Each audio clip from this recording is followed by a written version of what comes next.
300 വർഷം മുമ്പ് സ്റ്റാർട്ട് ചെയ്തിട്ട് ഇപ്പോഴും ഓപ്പറേറ്റ് ചെയ്യുന്ന ലോകത്തിലെ ഓൾഡസ്റ്റ് റെസ്റ്റോറൻ്റ് ആയിട്ടുള്ള ബോട്ടിനിലാണ് ഞാനുള്ളത്.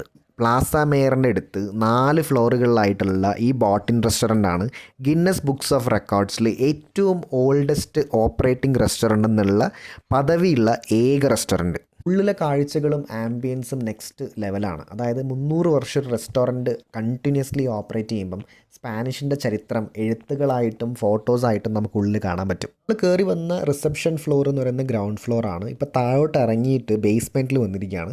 ഇവിടെ ഒരു ഡൈനിങ് ഓപ്ഷൻ ഉണ്ട്. ഈ ബേസ്മെൻറ്റിന് വേറെയും പ്രത്യേകത ഉണ്ട്. ഇവരുടെ ഫേമസ് ആയിട്ടുള്ള ഫയർവുഡ് ഓവൻ വെച്ചിട്ടാണ് ഇവർ കുക്ക് ചെയ്യുന്നത്. അത് മൊത്തം നടക്കുന്നത് ഈ ബേസ്മെൻറ്റിലാട്ടോ. ആ ഇരുട്ടത്ത് ഗുഹ പോലുള്ള ആംബിയൻസിൽ ഞാൻ ഓർഡർ ചെയ്തത് സ്പാനിഷ് ട്രഡീഷണൽ ഫുഡായിട്ടുള്ള സോപ്പ ദെ അഹോ ആണ്. 11 യൂറോ ആണ് ഈ ഗാർലിക് സൂപ്പിൻ്റെ വില. നമ്മുടെ നാട്ടിൽ 1000 രൂപേൻ്റെ മുകളിൽ വരും. 300 വർഷമായിട്ടും ഈ ടേസ്റ്റും ഈ കമ്മിറ്റ്മെൻറ്റിനും കാരണം എന്ന് വെച്ച് കഴിഞ്ഞാൽ ഒറ്റ ഫാമിലിയാണ് ഇത് കണ്ടിന്യൂസ് ആയിട്ട് 300 വർഷം ഓപ്പറേറ്റ് ചെയ്യുന്നതും മെയിൻറ്റെയിൻ ചെയ്യുന്നതും. ഗോൺസാലസ് ഫാമിലി എന്ന് പറയും. ഇതാണ് അവരുടെ ഐക്കോണിക് ആയിട്ടുള്ള 300 വർഷമായിട്ട് ഫയർവുഡിൽ വർക്ക് ചെയ്യുന്ന പിഗ് റോസ്റ്റ് കുക്ക് ചെയ്യുന്ന കിച്ചൺ.